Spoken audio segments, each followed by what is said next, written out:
Olá, sejam todos muito bem-vindos. Esse é o programa de entrevista que recebe os empreendedores de maior sucesso do Brasil. A cada semana eu tenho um convidado de um segmento diferente que vem aqui só para compartilhar experiências empreendedoras de sucesso com você. É um momento que vai além da inspiração. Ele geralmente acentua ainda mais a sua vontade de fazer o seu próprio negócio dar certo. Eu sou Milena Machado e você, quer empreender? Então fique agora aqui comigo.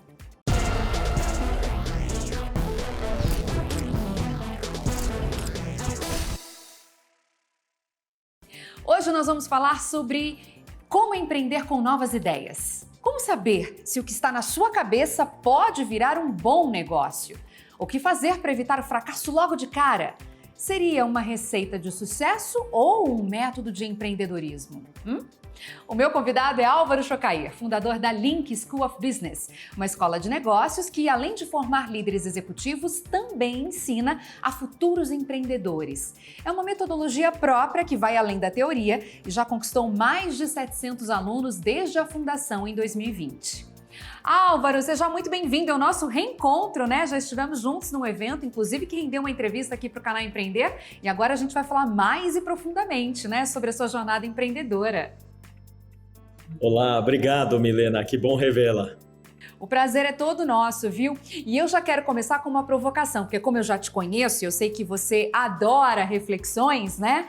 Quem diria que o seu primeiro segmento de empreendedorismo, né, seria aí também o seu fracasso empresarial, mas também o seu mais recente segmento e maior sucesso empresarial. Se você tivesse desistido lá atrás, hein, tivesse sido vacinado contra esse segmento, não estaria vivendo essa história de sucesso? O que você me diz sobre isso? É verdade, comecei a minha primeira empresa foi no segmento de educação, foi uma empresa chamada Perfil, era no fundo uma empresa criada por eu e mais um outro rapaz que estudava comigo na GV, e nós criamos um teste de orientação vocacional, na verdade uma metodologia de orientação vocacional, para que as pessoas pudessem escolher de forma mais apropriada a sua profissão. O teste foi super bom, o modelo, a metodologia era excelente e acabou que a gente não conseguiu vender nenhum teste sequer. É quase inacreditável, nem a pessoa que um dia, né, ganhou o teste fez. Quando eu vi você contando isso na internet, eu falei, gente, não é possível. Ele não achou um interessado. Aí, logo em seguida, pesquisando mais sobre você, descobri que você, quando for escolher a sua profissão, o seu foco era se tornar uma pessoa rica. Então, você não ligava para essa coisa da vocação. Será que eu tenho talento para quê? Não, eu sou forte, comprometido o suficiente para fazer bem aquilo que vai me deixar rico. Fiquei pensando, de repente, o pessoal da época do Álvaro estava prestando vestibular, entrando na faculdade, tudo com o mesmo foco. Vocação para quê? Eu quero me dar bem na vida. É verdade.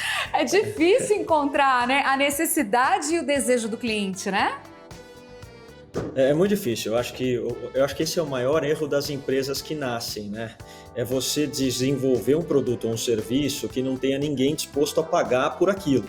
E é muito comum quando você tem uma ideia, quando você tenta colocar essa ideia em prática no empreendedorismo, é muito comum você se admirar com aquilo que você criou. E ao perguntar à sua volta se aquela ideia é muito boa, as pessoas tendem a ser muito educadas, tirando aqueles advogados do diabo, as pessoas tendem a ser muito educadas e falam, puxa, que ideia bárbara, que setor bom, que produto legal que você tem. E aí quando você vai a mercado, onde efetivamente você vai validar aquele produto ou aquele serviço, você acaba esbarrando em barreiras importantes e a principal delas é não ter ninguém disposto a pagar por aquilo. Às vezes as pessoas até gostam, mas não estão dispostas a desembolsar qualquer dinheiro para aquilo que você criou. Exatamente. Então esse acho que é o maior empecilho para criar uma empresa hoje em dia. É essa dificuldade de encontrar quem compraria, né? Quem compraria o seu produto ou serviço. E aí, uma outra coisa que me chamou a atenção dessa sua primeira jornada empreendedora é que você não foi atrás dos alunos que seriam os consumidores finais, né? Ou pode até ter ido, mas até onde eu sei, você foi atrás das instituições, das escolas, dos colégios, que a gente imagina que tem como principal ou primeiro propósito educar para justamente encontrar a vocação, para formar cidadãos, não é verdade? Então o teste vocacional faria todo sentido. Na ideia, estava perfeita a sua iniciativa empreendedora. E aí eu comecei a pensar, por que será que as escolas não deram tanta bola assim também? Porque talvez agregue mais valor às escolas, né? Gere mais status, colocar os alunos nos cursos mais concorridos, né? Que são os que chamam mais atenção, não necessariamente voltados para a vocação. Eu achei muito difícil, a partir da sua jornada empreendedora, encontrar o sucesso. É natural, você vê, quando a gente oferecia aquilo para as escolas, no fundo, você imagina, eram garotos de 20 anos de idade querendo mostrar para uma escola que era possível você auxiliar um jovem de 16 a encontrar melhor a sua profissão. Aquilo aviltava a inteligência da escola como um todo, porque a escola falava, puxa vida, eu faço isso há tantos anos, eu conheço meus alunos, conheço os pais dos alunos, conheço a história de ex-alunos. Quem são esses caras que vão chegar aqui e vão fazer diferente?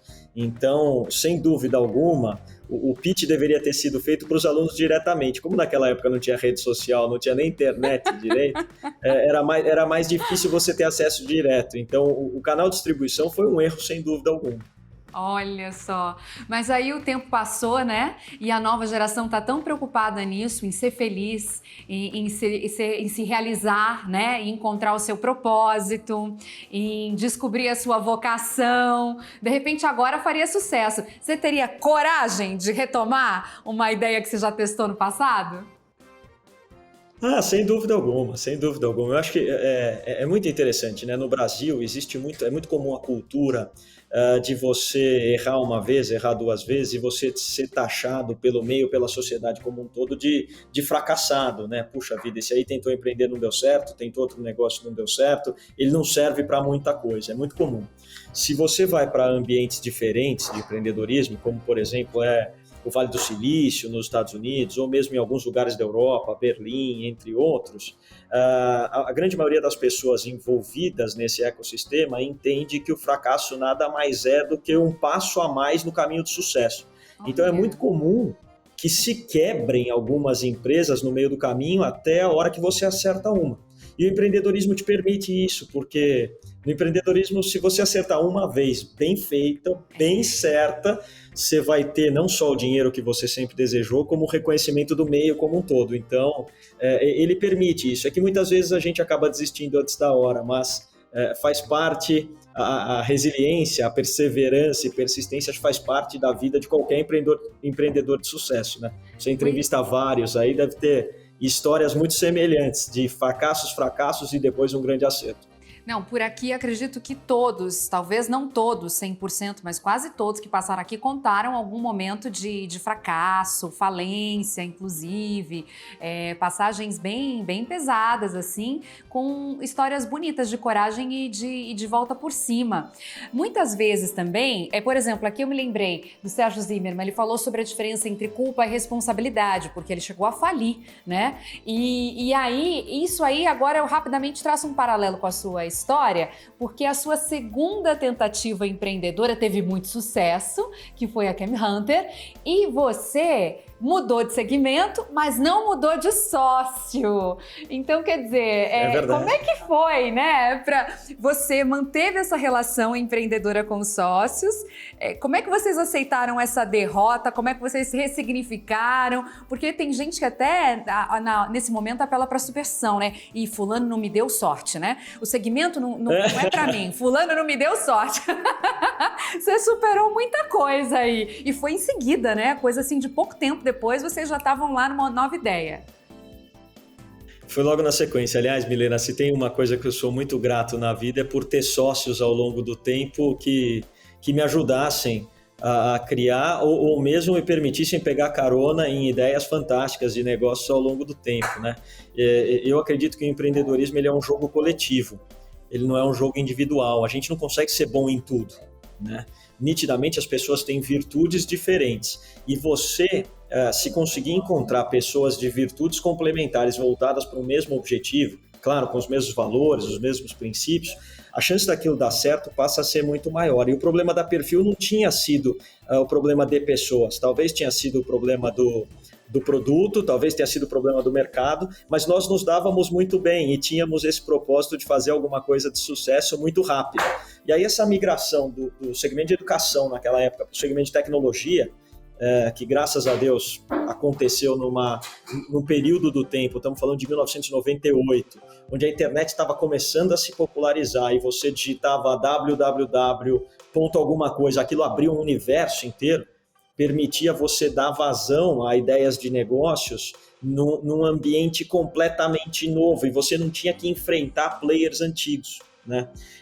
Isso vale para a turma que está começando a empreender, isso é muito legal, porque se você empreende num segmento que já existe há muito tempo, vamos supor, se eu decido empreender em siderurgia, naturalmente eu vou ter que enfrentar uma ArcelorMittal que faz isso há décadas, eu vou ter que enfrentar um Jorge Gerdau que faz isso há décadas. Agora, se eu decido empreender em realidade virtual, em realidade aumentada, em ChatGPT, né, você está pegando segmentos que não tem uma história muito longa. Então, para você se tornar líder daquilo ou fazer algo diferente, é muito mais fácil. E a internet propiciou isso. Então, com as mesmas pessoas, com as mesmas complementariedades de virtude, nós acabamos desenvolvendo um outro tipo de serviço num outro setor. E aí sim, a gente teve um resultado bem diferente daquele anterior.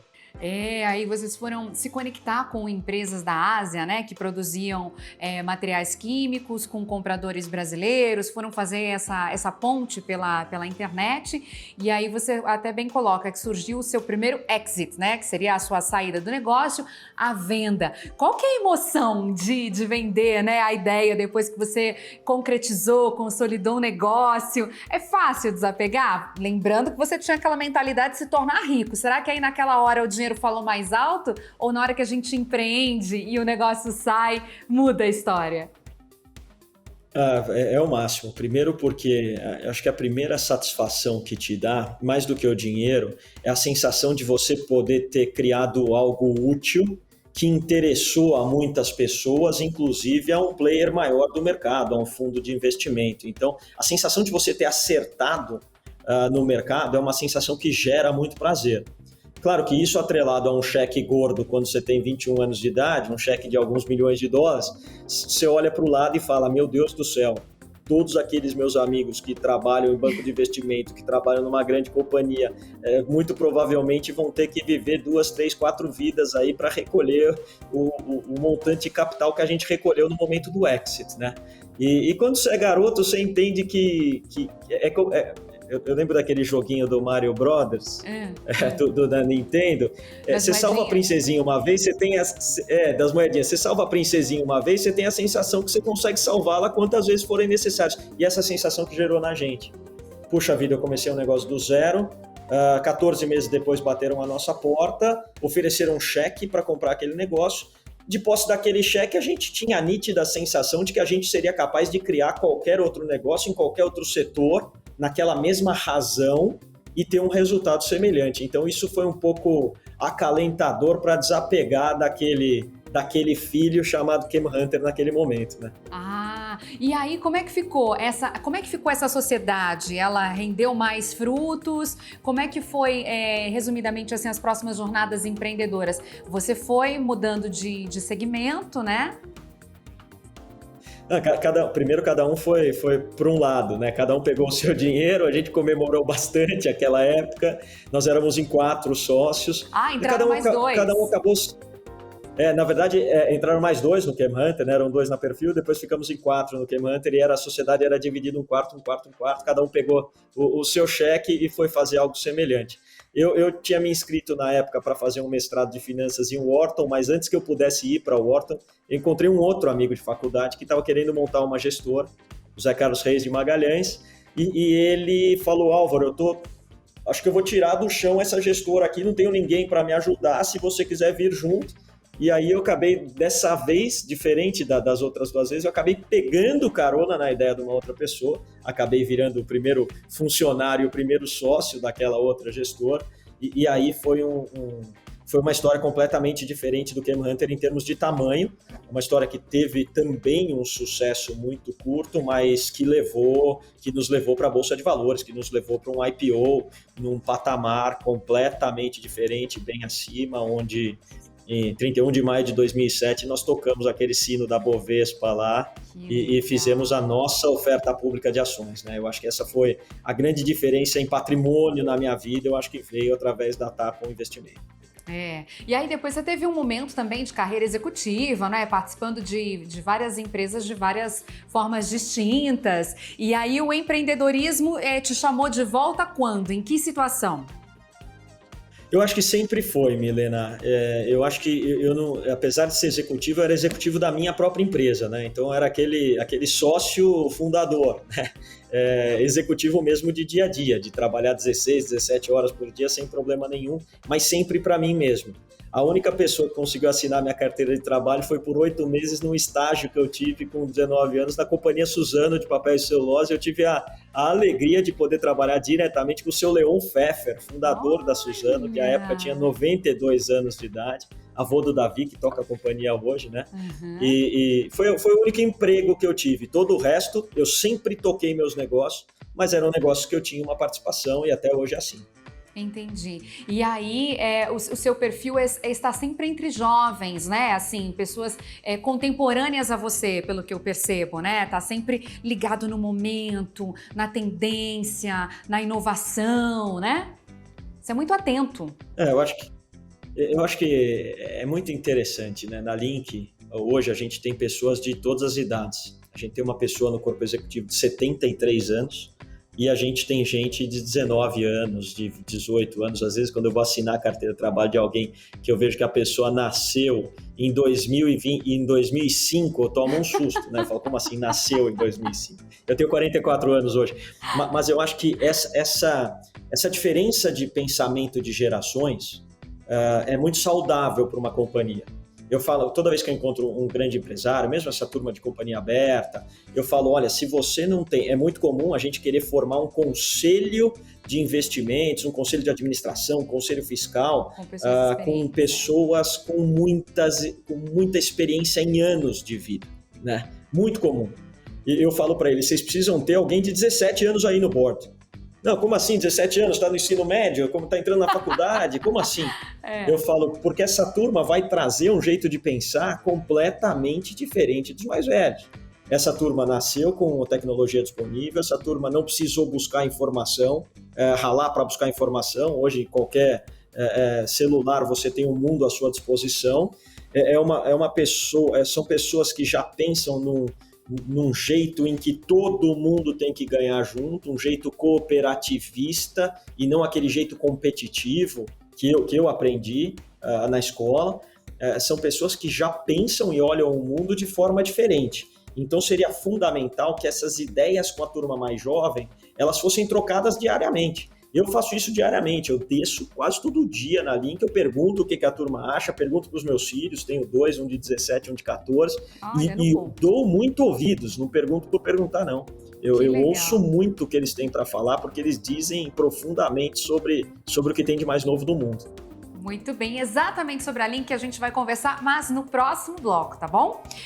É o seguinte, esse papo vocês estão vendo, né? Pra lá de inspirador, como eu prometi, ele vai continuar daqui a pouquinho. Agora a gente vai fazer um breve intervalo e você continue com a gente. Você quer empreender? Volta já!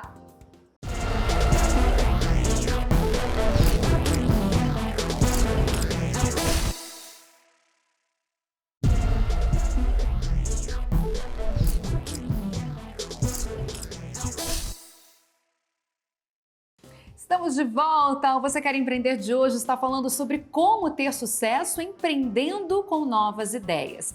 E o meu convidado é Álvaro Chocair, né? Gente, para ele, fracasso e sucesso são dois lados da mesma moeda, viu? Vocês perceberam na primeira parte da entrevista como ele ressignifica as coisas, né? E como segue em frente. O Álvaro é fundador da Link, que é a Link School of Business, melhor dizendo, uma escola de negócios que ensina a empreender. E é exatamente sobre a Link que eu quero conversar com você agora, Álvaro.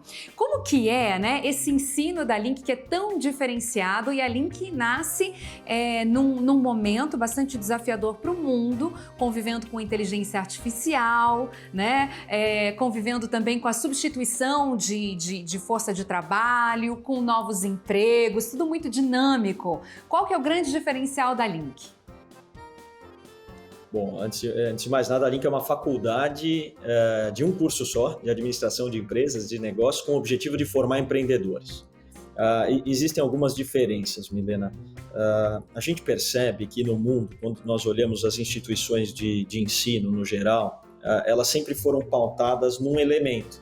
Esse elemento chamava-se transmissão de conhecimento, né? Por que uma pessoa vai até Harvard e estuda em Harvard, ou pelo menos estudou durante as últimas décadas, ou se você pegar Oxford, Cambridge, séculos, né? Porque lá, naquele lugar, existia livros que você não encontraria em outros lugares. Existia professores que transmitiriam conhecimento que você não encontraria em outros lugares.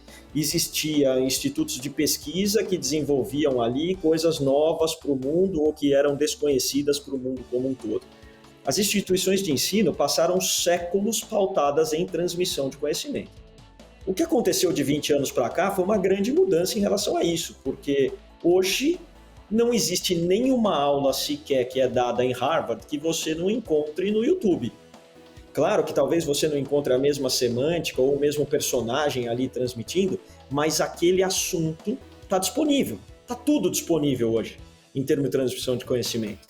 Se você quiser saber, por exemplo, como construir uma bomba atômica, basta você digitar no Google como construir uma bomba atômica. Claro que você não vai ter plutônio nem urânio enriquecido para fazer aquele artefato, mas o como fazer está disponível para todo mundo. Então, quando a gente decidiu fazer uma escola com novas bases, a gente viu que a gente deveria usar a transmissão de conhecimento como um meio e não como um fim. Então, a Link ela vem com algumas coisas laterais à transmissão de conhecimento como um todo. Claro que existem todos os conceitos, todas as teorias de negócios que não dá para deixar de fora, finanças, marketing, jurídico, vendas, etc. Mas de que valeria transmitir o conhecimento se aquele conhecimento não fosse colocado em prática e se eu não fosse capaz de desenvolver o indivíduo que está recebendo aquele conhecimento? Então, lado a lado com o pilar de ferramentas de negócios, a gente acabou criando duas outras partes na faculdade. Uma delas é a parte que a gente chama de People Skills.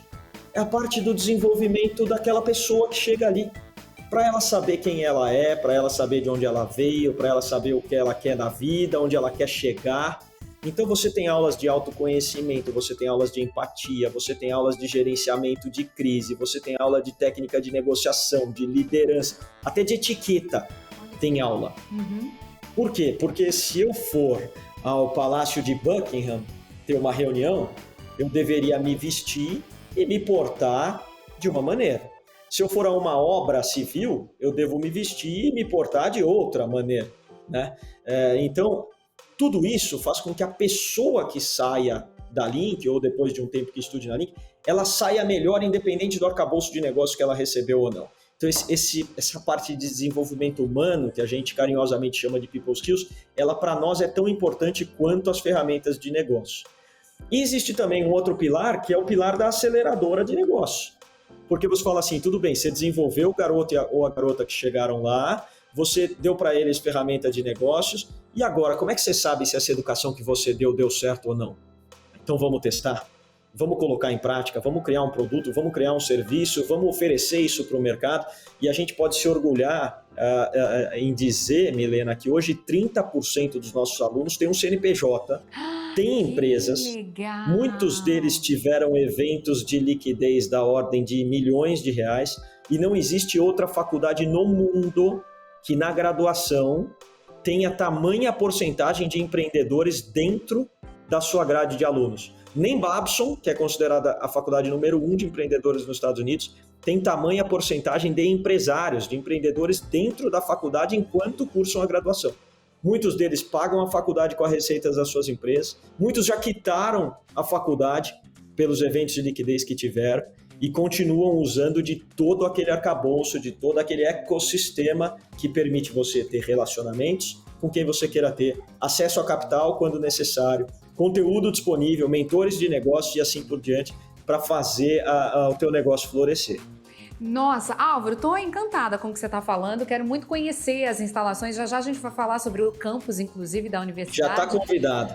Por quê? Obrigada, porque assim, a ideia nasceu em 2018, vocês levaram um tempinho, né, para poder ter a aprovação do MEC, estruturar o curso, então todo mundo que passa pela Link vai sair com um diploma de administrador de empresas, mas como você mesmo está nos explicando, vai além. A proposta é ir além da base teórica, né, do repertório técnico, formar também pessoas e pôr os empreendedores ali na prática. Essa questão, falando agora sobre habilidades de pessoas, já é algo que a gente escuta do mercado há muito tempo, né? O que se espera da liderança, o que se espera dos colaboradores, eu ia falar subordinados, mas está fora de moda isso, o que se espera dos colaboradores, né? Então, por que você acha que as instituições tradicionais não se atentaram a isso antes? Eu acho que tem alguns motivos. Primeiro, as mais antigas, principalmente as escolas públicas, elas são grandes transatlânticos, não é culpa delas, né? Para você mudar alguma coisa dentro da USP, dentro da UFRJ, dentro da UFMG, que seja, exige muito esforço para você mudar 1 grau naquele caminho. Por quê? Porque existem conceitos muito sedimentados, existem paradigmas enraizados. Então, para fazer essa mudança do jeito que o mundo exige, é muito difícil. É muito mais fácil dirigir uma lancha, é muito fácil para mim falar, eu estou dirigindo uma lancha de 30 pés. Eles estão tocando um transatlântico imenso. Então, para você alterar o curso de um transatlântico, você vai precisar um esforço muito grande e mais, um capitão muito arrojado, coisa que a gente não vê também por aí. Por outro lado, a gente viu a nossa educação de ensino superior em quantidade crescer muito naquela educação que a gente chama de segunda ou terceira linha, né? Aquela educação que você permite alguém que ganhe R$2.000 passar a ganhar R$3.000 porque ele ganhou um título de comércio exterior, um título de relações internacionais, que depois sabe-se lá como essa pessoa se coloca no mercado de trabalho. Então, é difícil enxergar essa mudança nas instituições mais antigas. Mas eu poderia enumerar aqui, do lado de medicina, a Faculdade de Medicina do Einstein, mesmo em administração, o que o INSPER faz, são faculdades que andam na vanguarda e também fazem essas transformações de forma bastante ágil, permitindo que os alunos daquela instituição bebam do que há de melhor. Então, longe de colocar só a Link nesse lugar. Entendi. São as vantagens, né, vamos dizer assim, das startups, né? Conceitualmente as vantagens, sem dúvida. Conceitualmente até daria pra gente, né, colocar, né, a Link, vamos dizer assim, como uma startup, mas você já está aí, além do prototipando, 30% já como empreendedores, quer dizer, já está provando que deu certo, a primeira turma nem se formou, né? Porque 2020 que os alunos começaram a entrar na escola e você já tem esse nível de resultado. Eu dei uma olhadinha no site de vocês, eu vi que o processo seletivo, ele é longo, tem 4 etapas e é bastante desafiador. Tem até depoimento de aluno lá, gente, dizendo assim que a pessoa aprendeu muito no processo seletivo. Ela já ficou feliz e grata pelo tanto que ela se desenvolveu, só se preparando para pleitear uma vaga. Queria que você descrevesse para a gente, assim, rapidamente, quais são esses 4 passos e por que vocês desenvolveram um processo seletivo tão prático assim, dessa maneira, e totalmente online. Como é que se embasou essa escolha, né? De onde partiu essa estratégia? Bom, vamos lá. Se eu quiser formar um bom engenheiro para o mercado, esse engenheiro tem alguns atributos, algumas competências que eles precisam ter, né? Uhum. Então, eu deveria enxergar essas competências técnicas no processo de seleção para daí poder ver quem que eu quero para a minha instituição ou não. Um empreendedor, diferentemente de outras carreiras, ele precisa ter virtudes que não são fáceis de medir. Né? Olha o tanto de gente que passa pelo programa. Se você for procurar um denominador comum entre as pessoas que passaram por aqui dando entrevistas sobre como empreender, muito provavelmente você encontrou pessoas com muita vontade, você encontrou pessoas muito trabalhadoras, você encontrou pessoas otimistas, né? E você encontrou pessoas que focam as suas ações, o seu dia a dia, naquilo que elas podem controlar.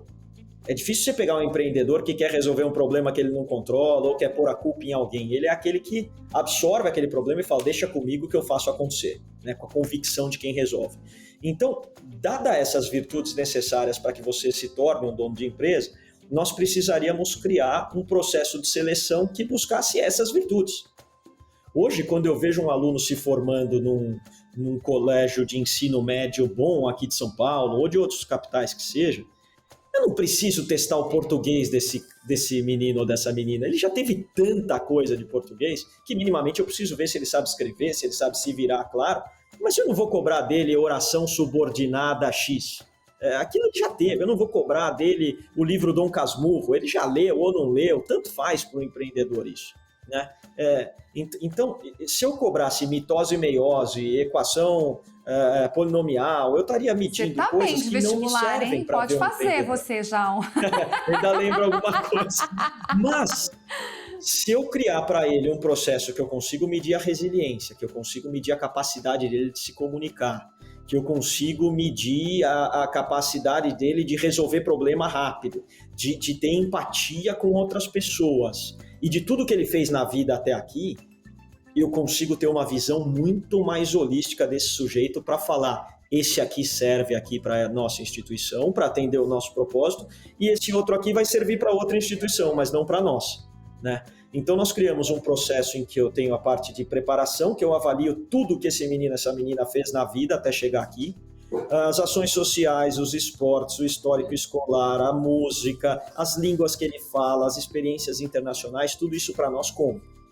Aí depois ele passa para uma segunda fase em que ele vai resolver problemas reais de empresas reais.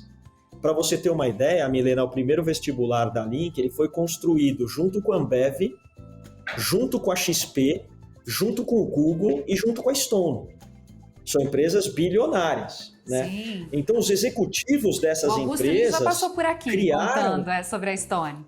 Ah, é? Olha que legal. Então, essas empresas nos ajudaram a criar casos e avaliar os alunos para falar, ó, esse aqui tem cacoete de empreendedor, esse aqui não tem muito.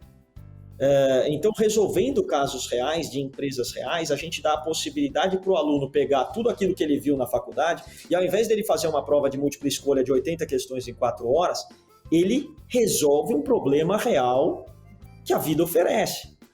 O tênis masculino da Havaianas, da Alpargatas, saiu de dentro do processo de seleção da Link.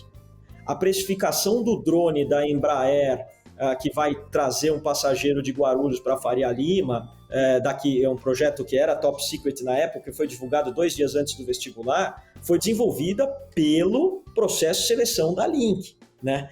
Então, tem várias coisas que a gente olha e fala assim, puxa vida, como a moçada consegue colocar em prática, de uma maneira de vivência real, aquilo que ela aprendeu no ensino médio.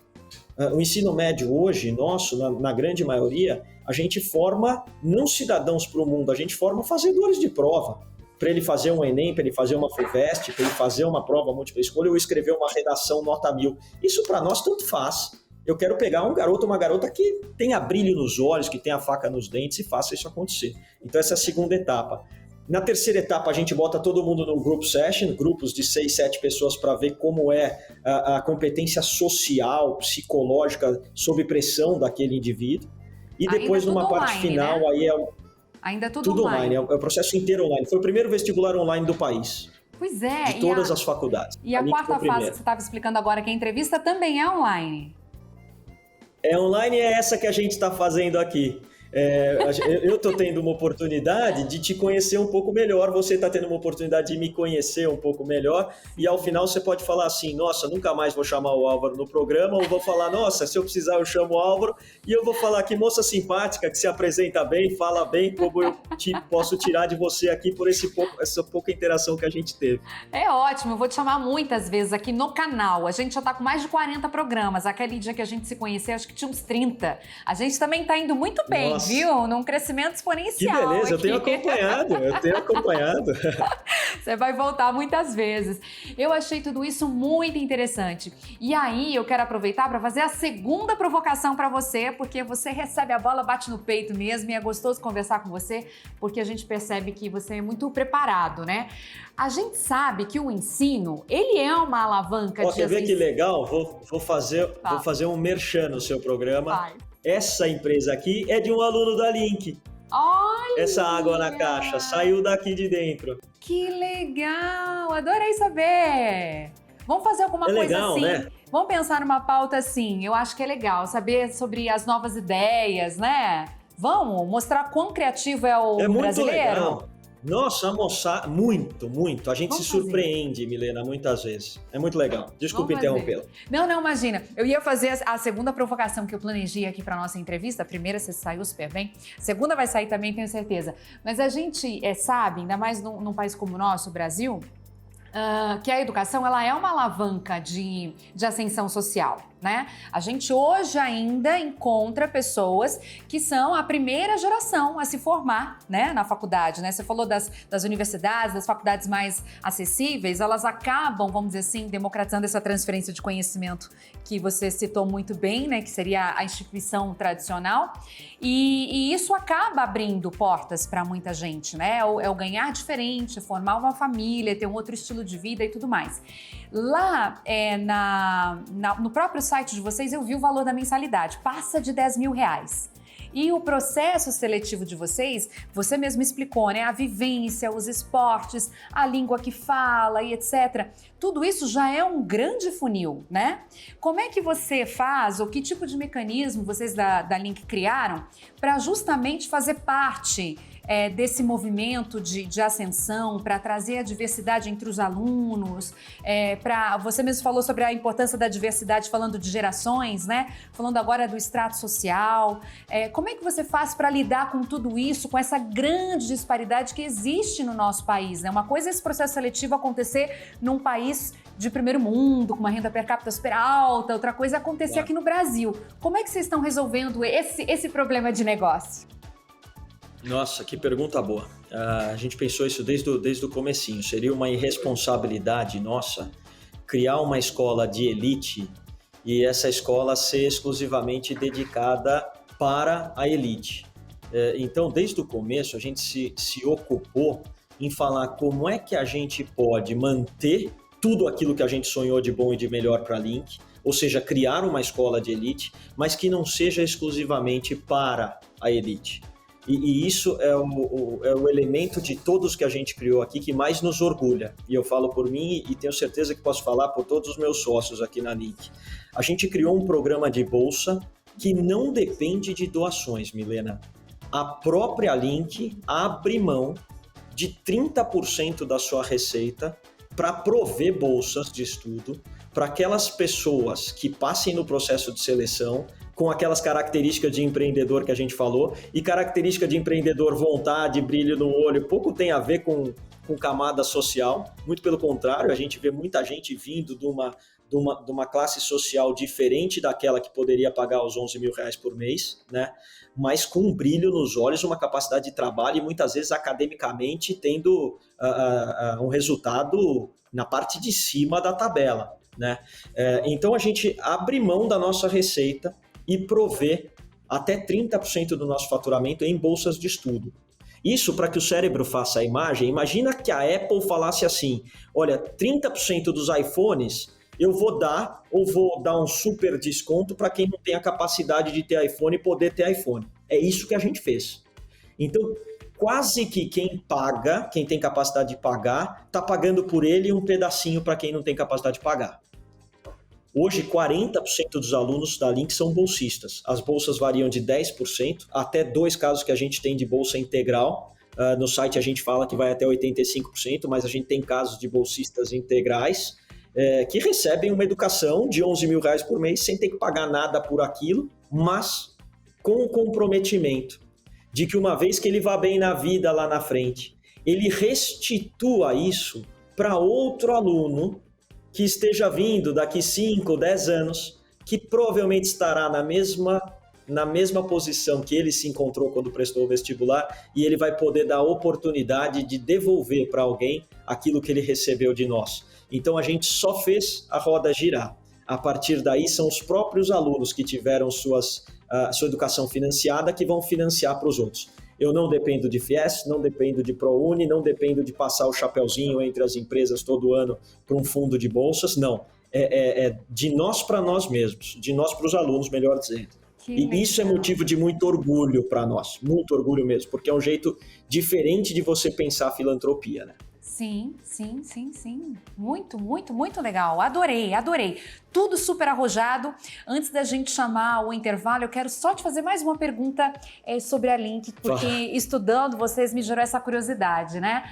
Vocês nasceram já com a proposta de serem independentes ou quando surgiu essa ideia, vocês pensaram, poxa, a gente podia se aliar a alguma instituição já renomada, né, internacionalmente, etc. Em algum momento vocês pensaram, vamos dar a mão para alguém? Será que ninguém quer, né, a nossa companhia? Será que não seria bacana a gente ter um sobrenome ou um primeiro nome mais conhecido?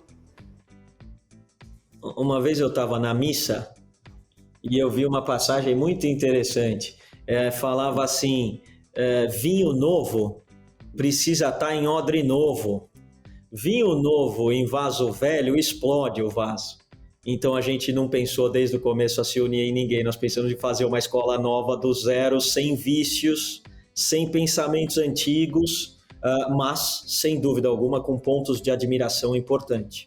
Nós temos como ponto de admiração a Escola de Negócios de Stanford, a gente tem como ponto de admiração a Escola de Babson, em Boston, uma escola na Dinamarca chamada Chaos Pilot, são hoje as escolas de negócios, o MIT, né, são escolas mais inovadoras do mundo, e eu brinco com a turma que a gente nasceu para brigar com essas escolas. Para jogar Champions League, não para jogar um campeonato estadual por aqui, né? Então, são nesses que a gente se espelha, mas a gente optou por fazer do zero e não se associar a ninguém. E é por isso, então, que vocês fizeram um campus totalmente diferente, né? O espaço das aulas tá ali pertinho do espaço das startups, aquela coisa de um auditório que, na verdade, é uma escada, né? É tudo realmente para... Você está conhecendo o campus já sem saber, tá vendo? Eu me comprometo aqui também com as entrevistas a focar e a tirar o máximo de vocês aí no bom sentido. Então, quer dizer, faz todo sentido. Da ideia... passando pela forma, o método e até a realização, a questão das bolsas e tudo mais, está tudo fechadinho. Parabéns. Álvaro, vou correr para um rápido intervalo mais uma vez. Na volta tem mais um pouquinho, hein? Peraí. Viram só, gente, como é tirar uma ideia do papel, né? Dá trabalho. E se a ideia for inovadora, então, nossa, mais detalhes para pensar, né? Mais gente para acreditar, para você ir junto nessa, não é verdade? É uma conversa muito boa que não termina aqui. A gente vai agora para mais um rápido intervalo. E você quer empreender? Volta já já. Continue comigo.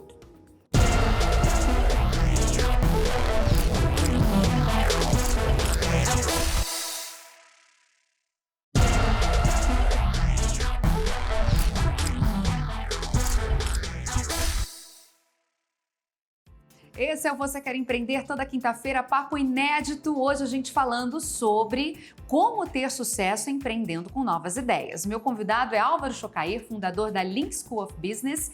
E, gente, uma curiosidade sobre ele... O Álvaro uma vez falou na internet que nunca adia o despertador. Como que ele consegue fugir dessa tentação? Ele adora viver, é comprometido, tem energia de trabalho, né? E todo dia ele recebe como se fosse mais um dia de vitória. Álvaro, seria esse o sucesso, né? O segredo do empreendedor de sucesso? O otimismo, a positividade? Eu acho que o empreendedor ele precisa ser otimista. No cenário que a gente vive aqui no Brasil, se ele não acreditar nele mesmo, pelo menos, ele está perdido, né? Mas eu acho que fazer o que você gosta faz toda a diferença, né? Quando a gente usa do nosso tempo para fazer aquilo que realmente que está dentro da gente, eu acho que você, ao passar ao passar das horas, ao passar dos dias, das semanas, você fala assim, puxa vida, eu nem preciso de férias, Quanto mais eu fizer disso, eu já me divirto com isso que eu estou fazendo, né? Então, eu acho que isso faz diferença até na hora de acordar. Você brincou a história do despertador, é verdade mesmo, eu não tenho snooze. Às vezes a turma viaja aqui, quando a gente faz esses off-sites e tal, eu falo, podem ficar tranquilo que vocês não vão me ver indo dormir e vocês não vão me ver acordando, porque eu durmo depois de todo mundo e acordo antes de todo mundo. Olha! Mas eu sempre dormi pouco e não me vanglorio disso, não. Eu durmo muito bem, mas eu acho que, não sei, acho que esse entusiasmo eu venho carregando, acho que nasceu comigo, né? Nem quero usar isso muito como virtude, mas eu sou muito, eu falo que eu sou aquele garoto que queria ser jogador de futebol e virou jogador de futebol, porque graças a Deus eu faço o que eu amo mesmo. Não tenho problema de trabalhar fim de semana, de não tirar férias, às vezes 2 de janeiro eu estava de volta. Faz parte, acho que acontece. Pois é, eu ia até te perguntar exatamente sobre isso. O que você mais gosta da vida de empreendedor? Pelo jeito, tudo. Então, vou inverter a pergunta. O que você menos gosta ou não gosta do fato de ser empreendedor? O que eu menos gosto são as burocracias. Eu sou um sujeito muito expansivo, eu gosto de pensar coisas novas, gosto de pensar estratégia, gosto de conversar com pessoas, mas claro que nem só disso vive uma empresa, né? Você tem a parte de compliance, você tem a parte administrativa, você tem a parte financeira, você tem auditoria, você tem contratos. Essa parte eu nunca me dei muito bem. Se você me pedir para ler um contrato, eu vou ler, vou demorar para ler, porque eu não tenho virtude. Às vezes eu preciso ler, eu sou daqueles que precisa ler 3 vezes o mesmo parágrafo para conseguir entender juridiquês. Então, eu não gosto dessa parte, não gosto, não faço bem, reconheço a minha não virtude aí, e procuro me acercar de pessoas que tenham isso por prazer, né? Às vezes, quando eu olho um garoto e falo, eu quero ser advogado, eu falo, puxa, que bom, porque Parabéns. Eu poderia nascer acho que umas 10 vezes que eu não queria ser advogado, pelo amor de Deus. Mas eu admiro quem é. Entendi. Porque a sua formação é administração de empresas também, né? Você estudou na FGV, é uma escola renomada, né? Conhecida internacionalmente. E aí, falando da jornada empreendedora, quando você se coloca nos seus empreendimentos, qual é a posição que você gosta de ocupar? Você fica com a parte administrativa mesmo? Você faz o escorrega daqui e o puxa de lá dos números? É essa parte que você gosta? Eu faço a parte, eu acho que eu faço a parte aquela parte coringa, sabe? Eu não tenho problema nenhum em fazer algo extremamente braçal e de dia a dia, e eu também não tenho problema nenhum em ter conversas de alto nível com o reitor de Stanford, se preciso for, ou de qualquer CEO, de qualquer companhia, ou de montar a estratégia da própria Link ou de todas as empresas que nascem ali embaixo, né? Eu acho que um bom general tem que saber lutar no campo de batalha. Aconteceu um fato curioso, na sexta-feira foi um CEO de uma empresa grande, listada em bolsa, na Link, e ele chegou, a Link tem um ambiente todo aberto, né? E eu o recebi no sofá, servi um café, ele pegou ali, tira o café mesmo, a gente sentou para conversar, daqui a pouco ele falou assim para mim, onde é que é sua sala, Álvaro? Eu falei, minha sala? Vem aqui ver. E ele viu que eu sentava numa mesa de 1 metro de comprimento do lado do estagiário e que não tinha diferença nenhuma. Eu falei, minha sala é aqui, porque eu faço reunião de pé, eu faço reunião falando do lado, eu faço reunião no carro, saindo de um campus para ir para o outro, né? Então, isso eu acho que quem está acostumado com as grandes corporações não entende muito do empreendedor, né? O empreendedor precisa ser aquele que sabe conversar sobre a posição de um produto numa gôndola do supermercado, sabe o impacto do capital de giro no fluxo de caixa de uma companhia e sabe o que é um planejamento estratégico de 5 anos. Então, eu falo que eu sou meio coringa aqui dentro, mas também não sou insubstituível, não. Acho que eu procuro fazer tudo onde eu procuro ser mais útil, vai. E eu distribuo meu tempo assim, pela minha utilidade. Que legal, vivenciar, né, o negócio. Isso a gente fala muito aqui, principalmente nas edições de telejornal. Eu apresento um ao vivo a partir das 7h30 da noite, de segunda a sexta, e a gente sempre toca nesse assunto quando a gente traz as notícias e fala, perceba, né, a diferença de ser empreendedor e a diferença de ser dono de um negócio, que seria o perfil do investidor, né, não do empreendedor em si. Os dois são donos do negócio, mas um gosta de estar ali no dia a dia, de receber o problema, matar no peito, criar a solução, tal, e o outro prefere só ficar observando, investindo ou puxando as rédeas, né? E você é do dia a dia. Por isso que essa analogia que você faz com o futebol tem tudo a ver com você mesmo. escorregar mesmo ali no campo, correr, pegar a bola, fazer gol. Quantos gols, hein, Álvaro? Quem diria? Você lá criança, querendo só ser rico. Muitos tombos também. É verdade, é verdade. É bom falar das coisas que deram certo, né? Mas acontece, eu acho que é engraçado, né, Milene? Eu acho assim, a vida de todos nós, ela provê altos e baixos, né?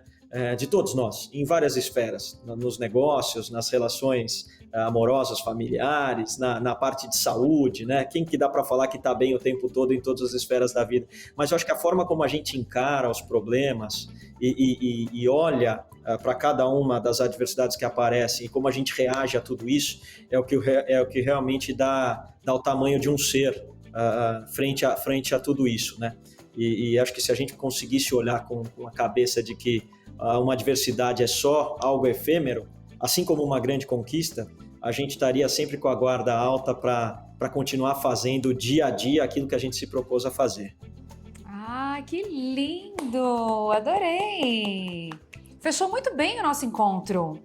Muito inspirador, encorajador, exatamente como eu prometi para a audiência. Adorei! Obrigada, Álvaro, pela sua presença. Adorei te receber aqui. Espero te ver mesmo muitas vezes aqui pelo nosso canal, durante a nossa programação. São muitos os programas e eu tenho certeza que dá para encaixar a Link e seus outros negócios e a sua jornada empreendedora em várias das nossas atrações aqui, para a gente realmente ter você mais perto, já que você é tão disposto a fazer, a realizar, e também estou vendo por essa entrevista que é disposto a compartilhar conhecimento também, né, e experiência, seja ela qual for, dos dois lados da moeda. E isso é muito bom, viu? Parabéns pela sua jornada empreendedora. Foi um prazer ter você aqui. Obrigada. Imagina, o convite está feito para você conhecer. Pode escolher o campus que você quiser. Pode escolher o da Brigadeiro, que é o headquarter. Pode escolher aqui na JK, na frente do Shopping JK, que é onde eu estou agora, que tem uma vista maravilhosa, que eu estou vendo o Jockey Club aqui na minha frente. Ou em Berlim, ou em Palo Alto, ou numa casa na Fazenda Boa Vista, em Porto Feliz, que a gente também tem. Então, qualquer um dos 5, você está convidada para tomar um café com a gente. Que legal! Do jeito gulosa que eu sou, sabe? Eu quero todos. Boa. Eu também vou circular por tudo por aí, então. Tá combinado. Onde eu estiver, eu vou te ligar. Tô convidado. por aqui. Obrigada, Pode viu? falar. Um beijo, fica com Deus. Obrigado, um abraço grande para você. Você também. Tchau, tchau. Obrigada, tchau, tchau. Ah, que papo delicioso! O papo é bom porque a gente curte, porque a gente aprende, porque se interessa, não é verdade? Se você assiste ao nosso programa com essa postura, você está muito bem. Se você quer empreender, você está aí recebendo a informação do programa certo. Quem já empreende também, porque já percebeu que conhecer uma história de sucesso pode mudar tudo na sua jornada empreendedora, não é mesmo? E aí, como de costume, na próxima semana, mais um convidado inspirador de um segmento diferente. Você então não perca, eu espero você. Até lá, tchau!